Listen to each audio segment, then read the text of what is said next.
Receive this morning. Just put your hands out in front of you. Turn your heart to a place of just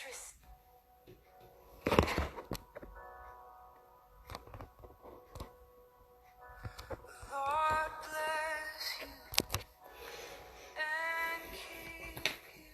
Good evening, Hello, good day. Thank you so much, sir. Thank you for coming. Thank you so much. Thank you so much. I want to welcome everyone, wherever you're watching this from, whatever part of the world, whatever city, whatever village, whatever town, whatever continent, whatever part of life you're watching this. I want to say welcome to ABIS Chat. Good day. How was your week? Hope you had a wonderful week, just like I did. Happy new month, happy new July. May this month be a month of blessing all around. May it be a month of favor. Welcome to ABIS Chat. Like we always do, if you don't mind, can we just say a quick word of prayer before we dive into it? Dear Heavenly Father, thank you for tonight. Thank you for this day. Thank you for the first episode of ABIS Chat in this wonderful, amazing month. Thank you for what you're doing. Thank you for what you're yet to do. Thank you for our guest tonight. Thank you for every one of us. Please tonight, speak to us.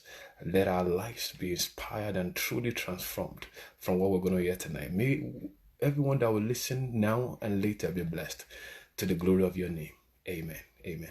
So thank you so much. Happy new month. I'll just say a quick word about ABIS. If you're just joining for the first time, welcome to ABIS Chat. ABIS Chat is just an acronym for ABIS, ABIS. The A means adversity, the B means a blessing, and the IS means inspiration. Adversity simply means that the difficulties of life that we all go through, and as long as you're human, you always go through one thing or the other, because the close of the face of life, it's the beginning, is the opening of another challenge in front. So whatever stage of life you are, just know that you are not the only person experiencing whatever you're going through.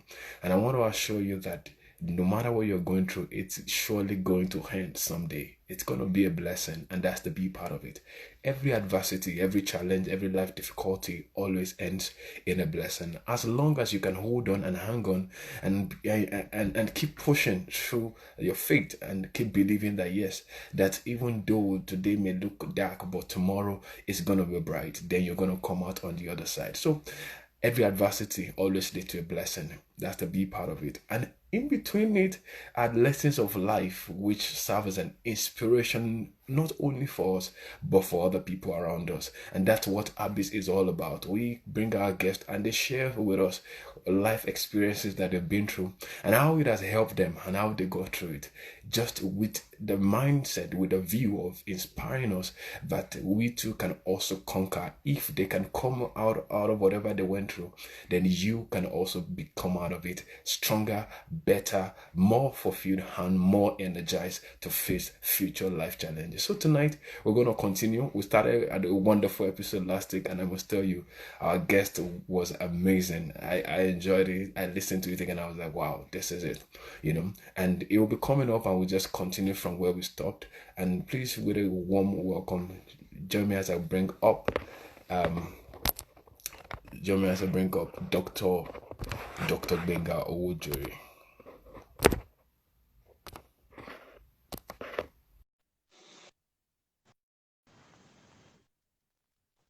So our guest will be joining us in a few seconds, and we go from there. Hello, sir. Hello. Wonderful. Good evening. Thank you for having me.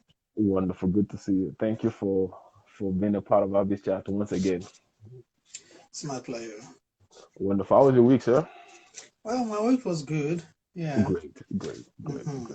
Same here. Thanks for last week. It was amazing. I had a chance to listen to it again, and it was like powerful lessons. We touched on wonderful thing, and I hope for us to continue and build on where we stopped last week. I know last week we spoke on the power of forgiveness and letting go, not letting the past hold us, and letting go and the power of divinity in humanity and letting go at the foot of the cross. That really stood by, really something I held on to. And the fact that, just let go, move on with life. There are greater challenges ahead, greater things to do ahead, as long as we can surrender to the foot of the cross to help us through life. And I remember we stopped. We also spoke about the power, and where we stopped was where we were talking about advice to the singles that they should read, and they should not be looking for Mr. Right, but rather they should be the one to be the right person, because there's no perfect person. But if you make yourself right, then you attract whatever you attract. So Correct. I think we're going to continue from there because of our time. So let's continue from where we stopped. I know you were advising the singles last week. That's where we stopped. I don't know if you have any more thing to add to it. And I remember you mentioned two books. I went and checked it. The Misunderstood Man, and I Married You. I checked those. I checked it up. I couldn't get a copy of it, but at least I was able to look it up. So let's continue from there. Then we move to the married. Then we go. Okay. Okay. Okay. So to the singles, what would you still like to tell them? Because we didn't finish last week. Okay. You see, I'm always very excited talking about singles because a lot of people that are singles, maybe they are 25, 28, 30, or even 35, they see the period of singleness as a challenge instead of seeing it as an opportunity. Because, Paul was saying that an unmarried man or married lady cares about the things of God. An unmarried person, you have your time in your hands, you can plan your time. Now, I have to join this show. I have to tell my children, please don't come and ask me something because I'm going to join a show. Yeah. You have your family to look after, you have other things. So, spirit of singleness is a blessing. It's a blessing in self-discovery. It's a blessing to look inward and to dig deeper. So in terms of growth, people look at width and depth. It's possible for somebody to have growth that is just covering width, growth in A, in B, in C, in D. But there are people that have growth in A, B, C, D, but they also have depth. And I think Paul was saying somewhere, I said, oh, the depth of both the riches and the wisdom of God. Paul was talking about something beyond the superficial. So my advice for the single is that the period of your singleness is a blessing. Some people, when they are single, they are 32, they are saying, oh God, why me? Why am I still 32 and I'm not yet married? God, why me? It's a blessing. It may not be the most comfortable things in this world if a lady or a guy is 32 or 35 and is not married. But then, if a single person can see it as a time of blessing in self-discovery, a time of blessing in prayer, a time of blessing in going deeper, not just about spiritual things, but even in emotional wisdom, emotional maturity. There are a lot of things to learn. There are a lot of things that one can use one single period to do. And believe me, while you are doing that, like you rightly said, it will attract that Mr. Right to you, and it will move you closer to your destiny. So instead of sulking about it, instead of complaining, it's a time to dig deeper and to move oneself closer to God's destiny in marriage, even in marriage too. Yeah, it's a time to move closer, to God. It's a time to discover yourself. I mean, if I shared something with somebody recently during the week because I saw. I mean, the person, somebody post something on his Facebook and said, please comment about my life and be very honest. And I promise you that I'm going to take whatever you say serious and I'm going to change. And I was like, wow, this is really great. Not many people do that. We don't have to say it, but not about saying it alone, but in our action. How do we say, I mean, if somebody that met you 5 years ago meet you again today, you must be able to see that there's appreciable changes in your life. True. There are people you went to secondary school, high school together 25, 30, 40 years ago. And when you see them, those things they were doing those days, 30 years ago, you still see those things in their life. And you're like, I mean, everybody has to grow. You change. True. I can't imagine myself behaving the way I was behaving when I was 16 in SS3. I can't imagine myself. And if I am still behaving like that, that means I have not grown. True. So my advice to single people is don't see the time of singleness as as a frustrating time. I know that it might be frustrating, especially if you see your mates getting married. You have done best man for 3, 4, 5 people already, and people are asking you when is your own. You know, it can be very. But then put it in perspective. The Bible says, "I know the plans I have for you. They are the plans." Jeremiah 29:11. They are the plans of good and not of evil. The version put it to give you a future and an expected end. We are on a different journey. Don't be concerned that your mates are my best friend got married last year. You are on different journeys in life. Different, I mean, the same race, but different, paths to finishing the race. So don't compare yourself with other people. Just follow God's plan for your life. Listen to God. And a lot of people say, oh, how do I know if God is speaking to me about marriage? And I ask you, how has God been leading you before? How has God been leading you? When you chose your career, did God speak to you? You said no. Okay. When you moved from Saskatoon to Calgary, did God speak to you? No. And now you are expecting God to speak to you about marriage. Abba. It doesn't work that way. It doesn't work that way. So, when you remember the story of David and Goliath, and Saul gave David all the ammunitions, and David said, no, I have not tested this. But David knows his sling and his stones. He said, no, don't worry about that. And that was what he used. So I see a lot of time that young people want superlative experience when they want to talk about issues of marriage. Oh, an angel called to me and he said this. And when they go to propose to the sister, they said they will probably hire 2 people to bring different versions of the Bible. Bro, Billy Anthony said this one time and said, if brother wanted to propose and he hired 3 other brothers and he said, please, my brother, can you read Genesis chapter 1, verse 26 in NIV version? Please, NIV. And when that one finished reading, he said, thank you. And the next one said, please read the same verse in Amplified. They are trying to impress the sister. Most of the sisters will not be impressed. Because even if an angel has occurred to you, you must be able to interpret it in natural terms. Because you're not going to marry an angel. So if you want to propose now, you go to the sister and you start speaking in tongue, and you say, I have proposed. The sister just say, please go away. So what I'm saying in essence is that people should understand how God speaks to them. If God has not been speaking to you, through thunderstorm and through whatever, don't expect him to speak to you like that in marriage. Everybody must find their reading with God. We are different levels and we have different ways. There are some people that they meet this guy, they just like the guy, and they don't have anything troubling them in their spirit. And they pray about it and they don't have anything. They say, I prayed about it, I don't have anything. And they go on. You see, but there are people that have specific relationship with God, that God intercepts all the decisions they make. And you see them sharing experience and saying, okay, it's not okay, maybe I can share one experience with you too. Oh, go ahead.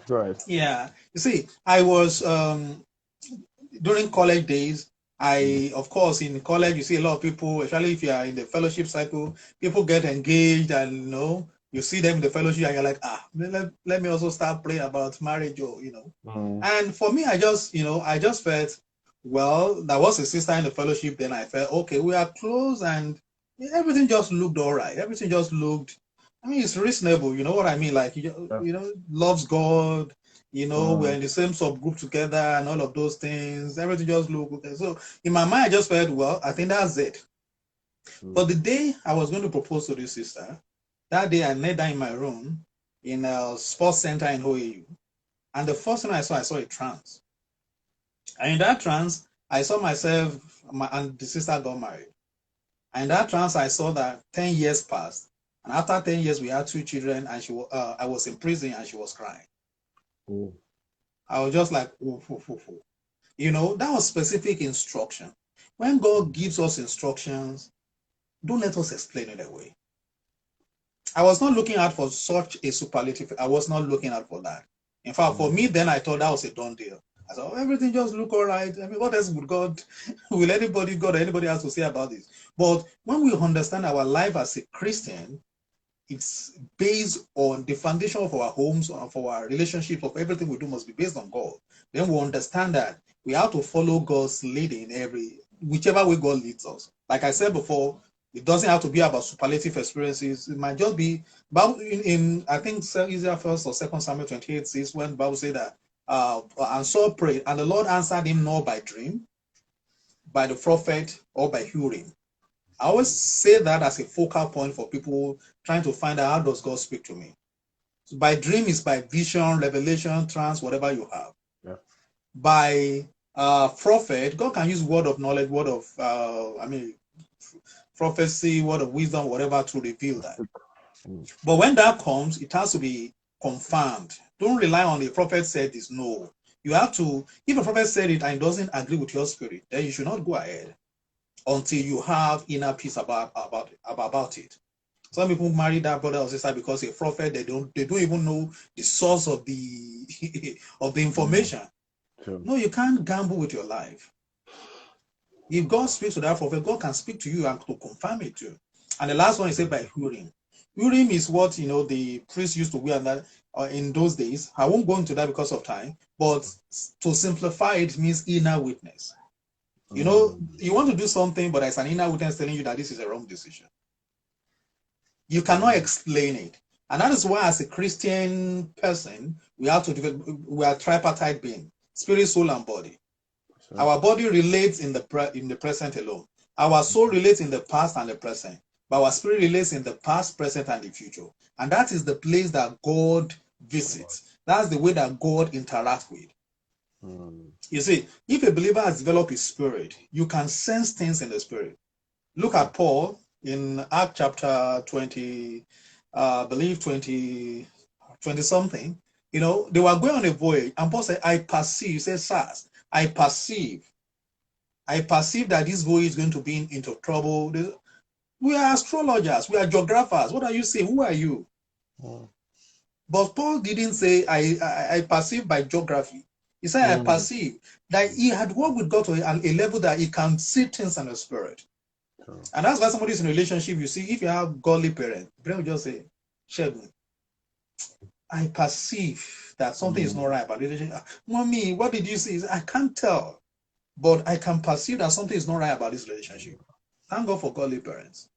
So that's what, inner witness means. And that's why every believer, if you want to remain a baby Christian, then don't say, oh, I need God to lead me in marriage. If you want God to lead you in marriage, then develop all aspects of your life, and God will lead you at the right time. So, thank you so much. Thank you so much. That's loaded for the single. So, I wanted to ask more questions, but I'll just leave it. So, won't focus more. Now, we can get back. We can get back to them as we go on. Yeah. Now, let's get to the married, because I know there are a lot of married people listening to. What advice will you say to the married, looking at your own experience, looking at the experience you've seen around you?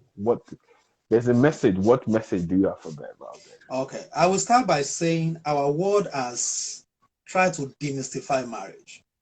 I've had quotations like marriage is a dead end. People that are inside want to get out. People that are outside want to get in. All of those things, they are a trick of the devil to demystify marriage. Marriage was instituted by God, and it's one of the most beautiful institutions that can ever exist. And that's why the devil fights it so hard.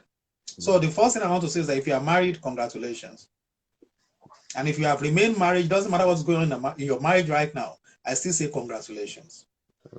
Because, when God instituted marriage, God instituted it so that it can be a place of comfort, a place of rest for the man and the woman.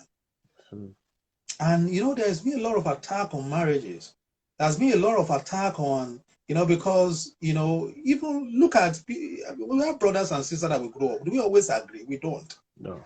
So how do we expect if you get married to somebody, everything is just in agreement? Perfect.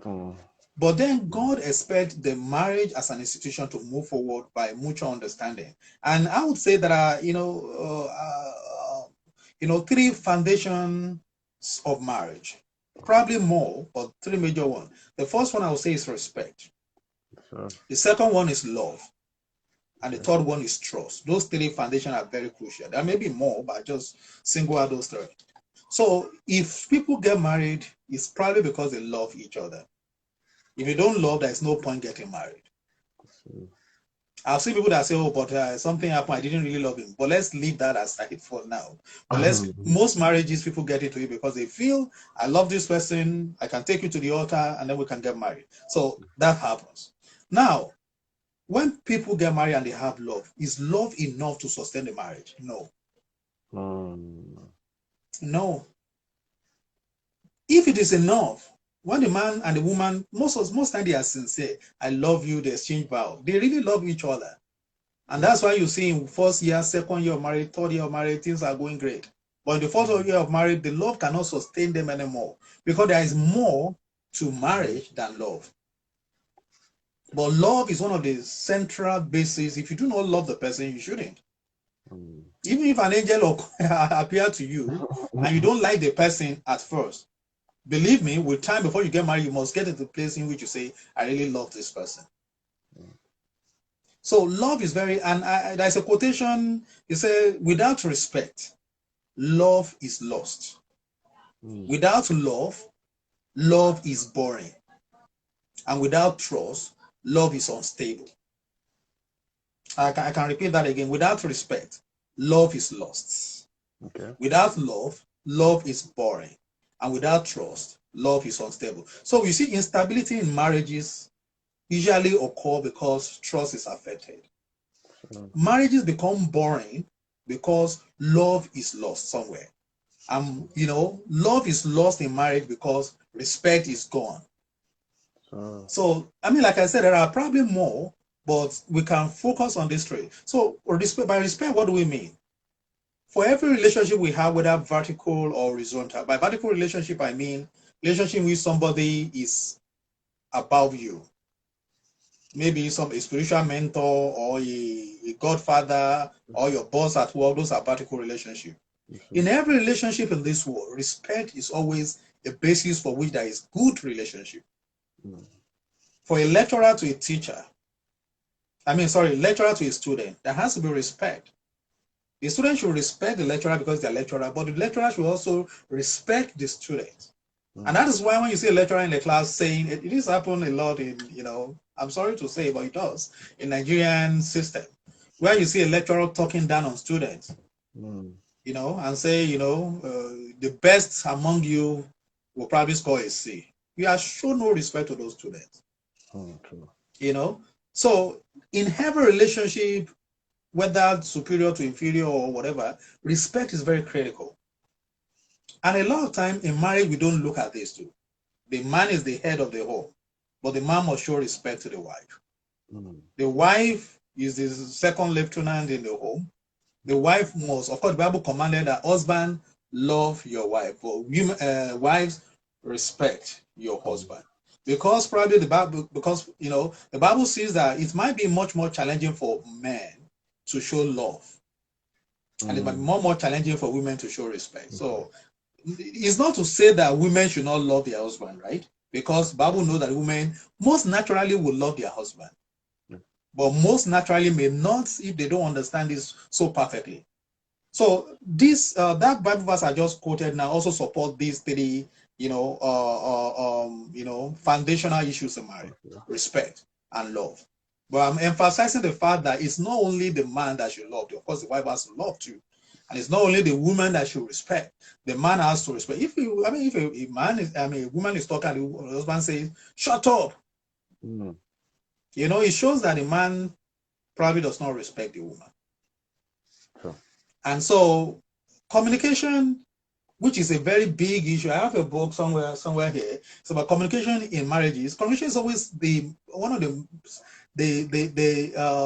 major issues in marriages.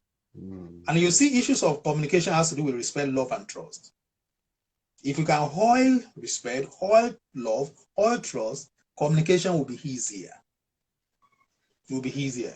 So my advice for married couple is, whatever you are in your marital journey, ask yourself this question: how are we doing as per respect? How are we doing as per love? How are we doing as per trust? Even put yourself, give it a scale, 70, 85, and then top it up. Top it up. Great marriages are not made.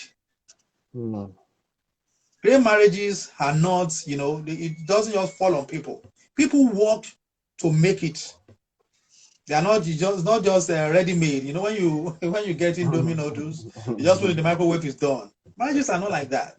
Every day you contribute something, whether positive or negative. You contribute something. You contribute something. And over 10 years, whatever you have contributed, it will show. True. True. And so my advice to married people is look at these three foundations. How are we doing about respect? How are we doing about love? And how are we doing about trust? You might want to ask me, what if either of these has been punctured by one thing or the other? Make it up. Work towards building it. When trust has been broken, what do you do? Make it up. Make it up. Make it up. If love is lost somewhere along the line, don't give excuses. Don't say, oh, it's because no. Make it up. Make it up. If respect has been, has been tampered with, decide to consciously, intentionally work on it. And if you can score yourself 95 to 100% in each of those things, believe me, no marriages can be stronger than that. True. Wow. And I think that's where most of the issues arise from. Like you said, because there's this perfection and the fact that nobody's perfect. And maybe I don't know if you have one or two things to add at this point. The fact that fine, things could be now let's move. Okay, I think it's possible. Let's just digress forward. Sometimes like I said, some of these things they're there. Okay, let's say they're there at the beginning, but it got punctured. And how do you do when some of these things you're struggling towards it? You're trying to achieve perfection, but I'm trying to see how I'll put it. Because after every marriage stand the test of time. We're looking at time in this thing. You're going to spend, for example, some are in their 10, in the decade span. They've been married for a decade, some in the 2 decades, some 3 decades, some 4 decades. How do you keep the momentum going? How do you keep the momentum going? Because I don't know, from experience and from this basics, they're good, they're wonderful, and I know they are very good too. But how do you keep oiling it that 20 years being with this person, you still feel the same energy, the same vibe, the same joy that you had at the initial beginning? That's a very good and very big question, actually, because I think the challenges that marriages go through is to keep the momentum going. Yeah. You see, to keep the momentum, it takes a lot of effort. But I would like to start by saying marriage is not a relationship between man and woman, especially in the Christian perspective. You seem to be like, okay, is there a third party? Yeah, there is a third party. Yeah. There is a triangle of marriage, and it's a relationship between a man and a woman and God at the center. Absolutely. You see, if you look at a triangle, the man is on this side, the wife is here, but God is there on top. And the closer each of you are to God, the closer you are to yourself. True. See, so I believe in talking about this, we are talking mostly about Christian marriages, I presume. Yeah. So to keep oiling it requires both parties to do it in connection or in the support of God. It is God is the keeper of our life, is the keeper of everything that we have got. Yeah. Is even God himself is love. The more of God we understand, the more of God we see, the more of God we're able to show to our spouses. So true. So one fundamental truth is, if you see a couple that is, each of them is striving to get closer to God, eventually they will get closer to themselves. So that's one thing. Something happens, your husband offended you and you are so mad and you want to pray, and you remember that the Bible said that You should not allow, how many times can my brother sin against me that I will forgive 70 times 7? And you remember that I was only sin against you 21 times in a day. Some men are very nasty. Maybe some women are also nasty. And let's assume, and then they sin against you 100 times in a day, if that's ever possible. But what did the Bible talk about? It said, in a day, 70 times 7, 490. So meaning that once you understand that, I have to forgive. Instead of me saying, oh, this is what she does, or this is what he does every time, I'm not good. But because you know that your father has commanded this, and you go to your spouse and you say, okay, you know what? I forgive you. It's only somebody that is, out of their mind that will say, oh, you forgave me. I'm going to go. Even if they go again and do that same thing again, I'm sure it's not going to be 490 times in a day. What I'm saying in essence is that having that spiritual background helps us even to resolve probably 50% or more of marital issues that people face today. Sometimes you see people, something just happened and say, I'm leaving this marriage. I am leaving. So what happened? And then when you look at what actually happened, you just laugh. What about the place of law? What about the place of, mutual understanding and respect? What about, but I said, no, I'm not going to take that shit. I'm saying, we watch movies, we see what people say, and then you just be like, okay, if that happens, and most times they leave that marriage, they go into another marriage, and same or similar thing happens, they say, I'm not going to take that. And eventually, by the time they go around 3 or 4 marriages, they now realize that maybe the men have problem, maybe the women they have been with have problem, but some of the problems are with them too. You see, meaning what I'm saying in essence is that the Bible is a complete book. It's a complete manual. And if we follow it in terms of the way we respond to our spouses, last week I was saying that if you see a guy, the way he treats his younger sister, people around him, is probably the way he's going to treat you. We don't have, to be a good husband or to be a good man does not require us being in marriage. It requires us being a good man. It doesn't matter who is with us or who we are with.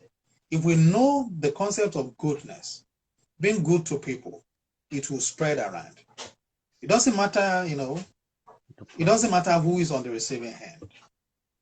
The world will be a better place if everybody can say, I want to, and you can't be good. Somebody asks Christ, say, oh, you're a good man. You say, nobody's good except God. To be good, to live in that life of goodness. In fact, goodness is a fruit of the Spirit. Sure. So the more we walk with God, the more he rubs off on us. The more it's interesting for people to even have relationship with us. The more it's easier for us to forgive people, forgive our spouses. The more it's easier for us to, to always seek peace. I would say follow peace with all men and holiness without which. So in our homes, if we are following peace, we are trying to say, okay, whatever happens, I'm going to follow peace. Believe me, if everybody have that kind of mind, eternity in focus that, the person you are with today, on the day of judgment, you are not going to go there as husband and wife. Individuals, you will be there on your own capacity as an individual. You must always remember that. And then when we do that, so how do we keep the whole, number one, focus on God. Allow the word of God to direct you. Number two, remember that you're a work in progress. It's like you are playing a game, you have scored 2 goals, your opponent has scored 0, so you relax. No problem, we are winning. If you are not careful, you will eventually lose. I play, computer games. Today I was playing a game. I was 2 goals up. So I was chatting with someone. So I lost interest, and the person won. And it was 1,000 coins. And that just reminds us that it is not over until it is over. So we keep working on our marriages. I was, making a joke about this recently 3 days ago that, most time women say that men don't say I love you all the time. And the man said, well, we have not changed our mind. If we have changed our mind, then we need to be saying, but since I said it women would not find that joke funny. But I'm just trying to say that the way a man is wired may not necessarily make the man to say that all the time. But then you don't say, oh, that is me. Then I don't say it. Then you work on it. Women want to hear this. They want us to always say, I love you. They want us to say that. We shouldn't say, oh, okay, well, that's the way we are wired, we are married. No, we must change. We must respond, you know. And you see, one thing I understand about love is that you don't, if somebody is having a birthday, and then you say, okay, this is what I want to give this person. You don't give people what you want to give them. You give them what they actually love and they will appreciate. I don't know if you get what I mean. Yeah. So if women want a particular thing, men we should respond in that way. And if men want a particular thing, women should also respond, to meet that need. For example, I imagine that most men will say, "Oh, I want this woman does not respect me." So when you have a large pool of men talking and they are saying that, then women need to sit down and say, "Okay, what are they trying to say?" Instead of explaining it away. And then one thing I also want to say is about 5 love languages. Absolutely. I was about going to mention that. Yeah, about mentioning that. It's very important. You say, some love people's language is time, quality time. Some people it's gifts. Some people it's word of affirmation. Some people is service. Some people is physical touch or something like that. Now, it doesn't mean that every person has one. It might be a blend. Just like we talk about temperament, phlegmatic, sanguine, choleric, or melancholic. Nobody has 100% of any of those temperaments. You might have a preponderance of one, maybe 70% of one, but there'll still be some, small figment of the other one. So the same one. So there are people that their love language is probably, time. But it doesn't mean you can't give them gifts. It doesn't mean they don't appreciate gifts, but it may be that's. So we need to understand our spouse's love language. And when we understand that, then we try to meet it. And the fact that your spouse has a love language doesn't mean yours has to be like that. And that's why we need to, study ourselves better and understand how our spouses respond to things or what really make them happy. And then we do it. We do it. I hope I've been able to answer some few questions on that. Oh, you even touched more than more than what I expected. But it's good, at least. I know someone out there is gonna, pick one or two things and know that we're all different people, but we should learn to respect, love, trust, and also try and take time to understand the other person. And I know all the married people, they will be saying thank you for your word of advice. Now let's dig deeper. Personal experience. I know we spoke about some last week. I don't know if you have any experience you would like to throw light on for us, and any of your past experience that shaped you into who you are today. Because I was talking to someone a few days ago, and the person was telling me some own story to us. Like, wow, when you hear some other people's story, you yourself you just keep like, oh, this one is more than my own, and one thing that, so the floor is open to you. I know we were saying some things last week, and I don't know if you want to just push in. We've talked most of all we want to touch is talk marriage, we've talked the same day, we've talked now career wise. How has the journey been for you? I think we've not really talked much on that. How has your career life been? Was it been smooth all along? I know you are an accomplished person, and God has blessed you to the little of how much. I know He has blessed you so much. How was that journey for you? And what advice would you like to give someone out there in that area? All right. I would like to start. I'll probably share 2 experiences, but now that you're asking, now we're living essentially marriage, and we're talking generally about life, right?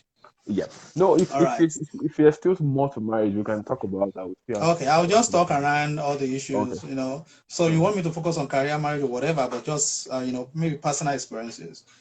Well, like I shared last week, our life's journey, if we understand that if you are a child of God, your life's journey is moderated by God. Your life journey is moderated by God. It doesn't mean it's going to be easy. It doesn't mean it's going to be easy, but it means that if God is there, it's going to be good. People say that if it is good, it is God. It's not true. It might be good, it might not be God. But if it is God, it's going to be good. Things might be challenging, people might be tough, things might be this way or that, but if it's God, it's always going to be good. So talking about career, personal experiences, when I finished my first degree, I had actually, my wife and I, then we were cutting, and I had a small book I write things. I'm a very good planner, at least. I finished my first degree when I was 21. Wow. And so I knew I wanted to get married when I was 27 or 28. And we started our relationship just about then, and maybe a year later. And then, so I had things written down. So I had a part A, which I said, okay, after my first degree, going to into medicine in UI. I actually applied for admission there, and I got admission. And then I had a part B, doing my master's in Ife, and I had a part C, which is going abroad for my master's. So I actually went to register in UI for medicine, but I realized that I wanted to do medicine because people just, everybody said that's all you should do. I felt I didn't actually have passion for that, but I was going to, so I left it. So I went to start my master's, and I was hoping for admission abroad. I got a couple of admission, but I didn't have scholarship, so I started my master's nonetheless. The first lesson there is, if you have an idea of where you are going, don't let vacuum exist in your life. While you are waiting for something, be doing something. So I was waiting for admission and scholarship. I was trying. But by the time, as I was trying, I already finished my master's. Wow. You see, imagine me not doing anything. That would have been. So now I'd finished and I got a job then. And then I said, okay, I started my PhD. And I was still hoping for scholarship. I didn't get, so I continued. I was actually midway through my PhD when I now got scholarship and admission in South Africa. Wow. So, and then, that was also another story to that, which probably people might learn about. So I got admission in South Africa and the scholarship. And then there was another offer in UK. And now there is going to be a scholarship attached. But I was praying about it, and God said, don't go to UK, go to South Africa. And for me, it doesn't look smart. It doesn't, because you are like, oh, if I have to choose between UK and South Africa, And I was praying about it. And that's what I was talking about. The way God speaks to you is dependent on the way you have acquainted yourself. The Bible says, acquainting now yourself with Him. I knew something was wrong. I lost my peace. I just knew following the UK thing does not look, I just lost my peace. And then one day, one of my former students came around, and then I was seeing her off, and then he met another brother, and he said, oh, this brother is a prophet.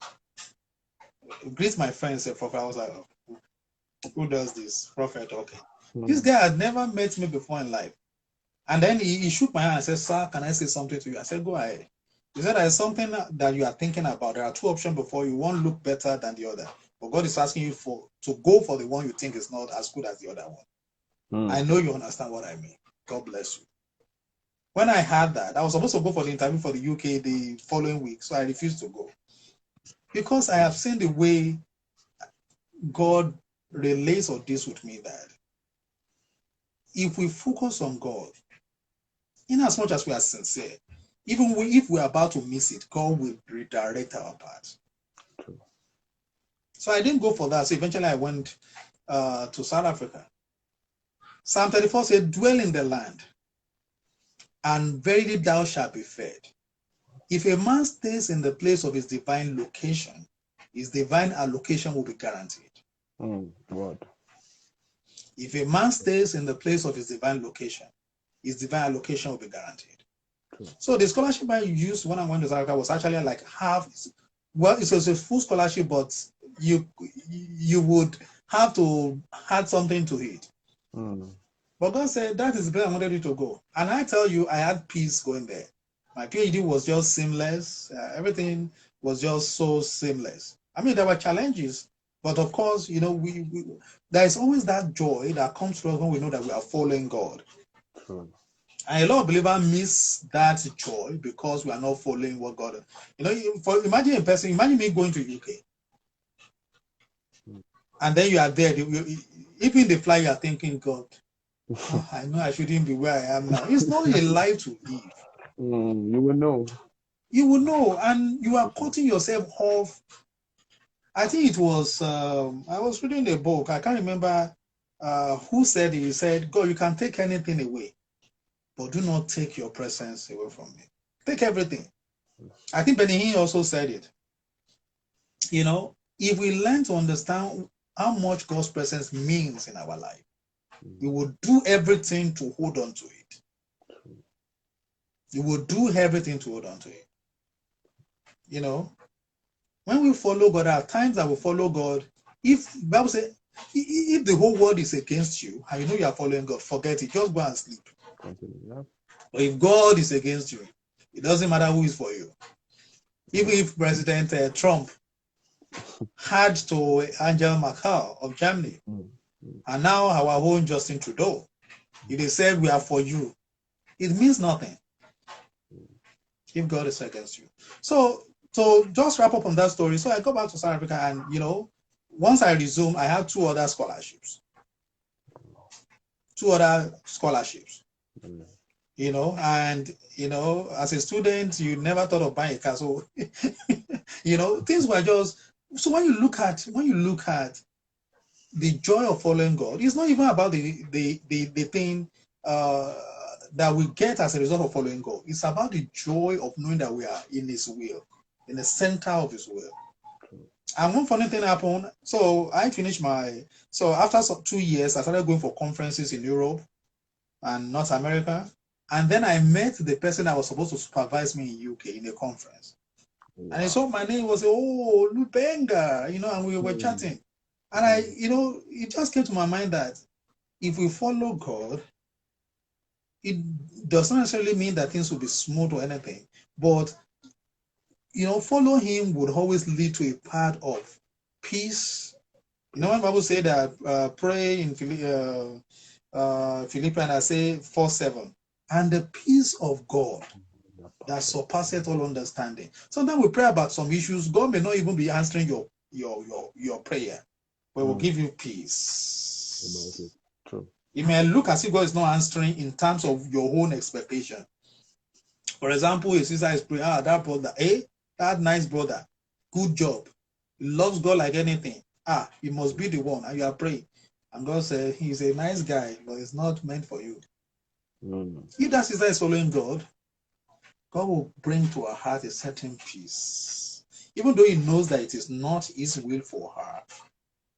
But then there will be a certain peace that will come. That's what that scripture is saying. So, you know, the peace of, you know, knowing that you're following God. So that's one experience. One experience about career, and, you know, God is always very good, especially when we follow Him. And something else I wanted to share is about you know, how faithful God is to His word. When we go through any circumstances in life, what word are you holding on to? The Bible says His word is true. They have been found, tested with anything, they will always be true. As He's spoken it, will He not do it? He cannot go back on His word. He cannot go back on His word. So in essence, what I'm saying is, whether career, whether marriage, whatever aspect of our life, we must always try to find a compass of our life in the direction of where God is leading us to, and hold on to it. And for sure, God would, you know, settle us big time. Now, talking about one thing in terms of marriage, I want to link it together that, you know, in marriage, somebody said love is the acceptance of a person's past and an acknowledgement of the person's present and an anticipation of the person's future. So when somebody says, I love this person, you must love the person with their past. You don't know what they have gone through. You were not there, but you deeply acknowledge their past. Their present, what they are going through, you are there. And you anticipate with them for the future. Meaning that if you go into a marriage and this person, you can't just have, for example, you can't just have this feeling, oh, the person I want to marry, so I want her to be, in the accounting field. So that me, I'm a medical doctor, I do shifts, so she has to be. No, you can't just all figure it out like that. So when you meet the person, you need to know what the person, because marriage is a union of two people who love themselves, who are helping each other achieve their dream. Sure. A lot of people erroneously think that, oh, so if I marry a woman, the woman is helping me to achieve my dream. No. No, the woman also has her dreams. Vice versa. Is it not enough that he's leaving her name for yours? And, well, maybe in India, the man leaves his name for the woman too. So, in essence, I'm saying that one has to understand the other person's expectation. What are their expectations? What are the things they... So when you sit down with somebody you want to get married, maybe God has revealed to you is Mr. A or Mrs. B. You can't just say, okay, so now what we're going to do. No. You need to listen to the other person. What is your life ambition? What do you want to achieve in your life? So when we started our relationship, initially I wanted to be in academics. I wanted, publishing papers, and doing all of those things, academic life and all of those things. And my orientation is, so the person I'm marrying will probably also, do a master's and PhD, will be lecturing together and, the same concept and everything. So when we got engaged, I asked my wife then, my fiancée then, I said, I realized that she doesn't like any of those lives. I'm like, oh my God. I hope this is the right decision. That kind of a thing. But you see, the truth is that imagine that the woman also has an expectation of you. She wants you to be, a medical doctor, which I never wanted to be, for example. So that means in marriage, it has to be a mutual understanding. You have to go into the person's past. You have to, understand their present situation, and you have to anticipate their future. You don't want to get to that future and they are not with you. You're like, oh, we've read a story about people who their parents would say, you must be a medical doctor. And the guy will finish medical school, and after graduation says, sir, I have done what you want me to do. Take your certificate. Now we'll go to music. Because you never gave me the choice. Now I'm free. Get your certificate. You can hang it on your wall. God bless you, Daddy. Hang it. Me, I will go back to go and study theater arts. Part 1. Masiye, baby Bami. Opposed to, but you see, the point is, not even marriage alone, even our children, we should have this conversation with them to understand what exactly they want to do with their life. No, we're forcing down thing on them. We can advise them. I was asking a young person recently, I said, what do you want to do? So I want to do architectural engineering. I said, oh, that's nice. But I said, have you considered how architectural engineering fare in the modern world? Because for me, as far back as 15 years ago, most of the things that architects do, computers are now doing them. Sure. And then he said, okay, there is a program called, I can't remember, that brings in computer with architects and architecture and all of those. I said, oh, that's maybe better. That is what I feel in terms of helping people find their God's design destiny. That's what we should do. Not forcing them, but helping them. They might not see some few aspects, but we can show you to them. So going back to that story, so she said, no. She said she wants to be a nurse. I was like, nurse? I've never thought about that. I've never imagined that, my wife would be, with all this shift thing, Yeah. So I'm just like, I didn't know about that. But you see, the point is, if you love someone, you must love them enough to say, I am willing to support your dream. I'm willing to support your desire. In as much as it's a godly desire. I said, why do you want to be a nurse? I said, I like caring for people. I like caring for people.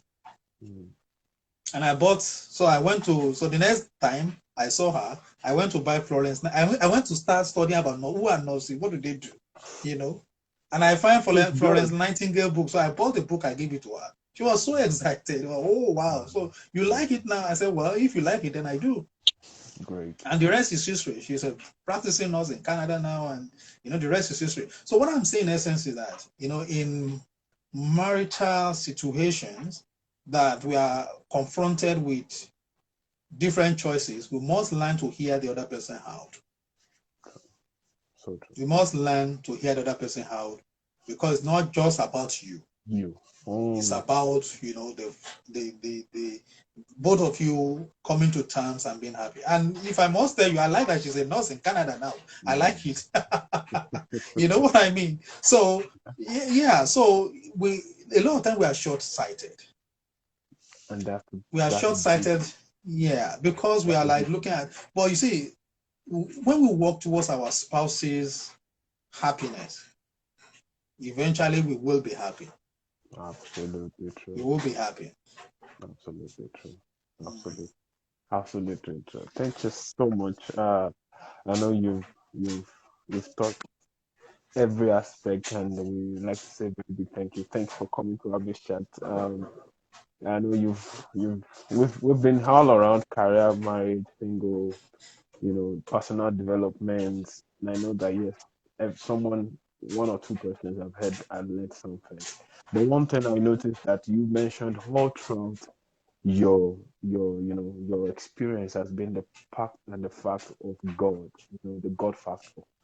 It's very you mentioned you emphasized it from the beginning of your life till this very point.